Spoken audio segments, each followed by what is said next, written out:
message muna. Isa-isa daw. Mas Marito, Mark! Isa-isa daw hanggang di naubos mo kanina. Isa-isang paso. Kailangan maubos mo na yung kandila, ah. Dali! Dali na Iiyak ni Chris. Ladies and gentlemen, we have a special guest Boyfriend ni from Philippines. Antayin na natin ang ini. Anong message mo muna? Anong message mo kay Chris? Ano ang balita?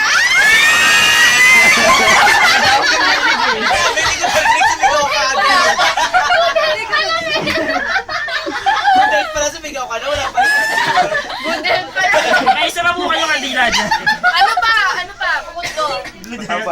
Good career. Huwag ka maguloy ko ba si Mark? Mataba ka daw mukha ka daw. Paano yung good death ako sa iyo? Mataba ka daw mukha ka daw. Student ka lang pala yun. Wala ka bang sweet message kay Christine? Wala.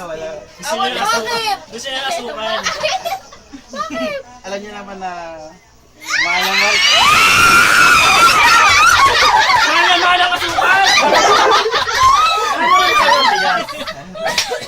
Patay na ba? Ang init!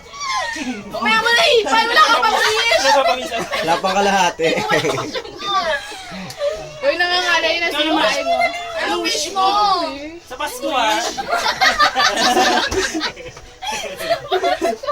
Sa Pasko ba? Saka sa birthday mo. Anong wish mo? Init mo! Settle down. Mamaya na!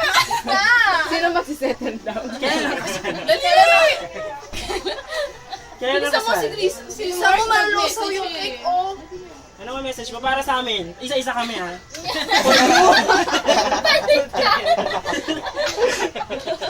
Hanggang matunaw nga eh. Hanggang matunaw pa, mahaba pa, di ba? Ang init, patay na namin. Hanggang hindi ko nag-wish, di tayo titigil. Wish ka muna. Wish ka muna. Ay, hindi, ganito na lang. Wish Ano mo naman matapos na tong masasabi mo kay Mark? Ano naman masasabi mo kay Mark? Birthday ko to. Birthday ko ba to? Ano ba to? Kasalan? Engagement? Parang Ayaw niya mag-wish yun. Gano'n na lang masasabi mo kay Mark para sa kanya yun. para sa video ni... Sa future pala niya. Wish mo naman pumayat siya ganyan. Dali. Pumayat ka naman. Sweet message kay Mark. Mahal na mahal din. Sabi mo ganun. Ba't ako magulo? Magulo mo kasi. Ano sa'yo? Dali Parehas na naman sabihin ng mga yun. Huwag ka magulo. Hindi. Thank you na lang sa inyo lahat kasi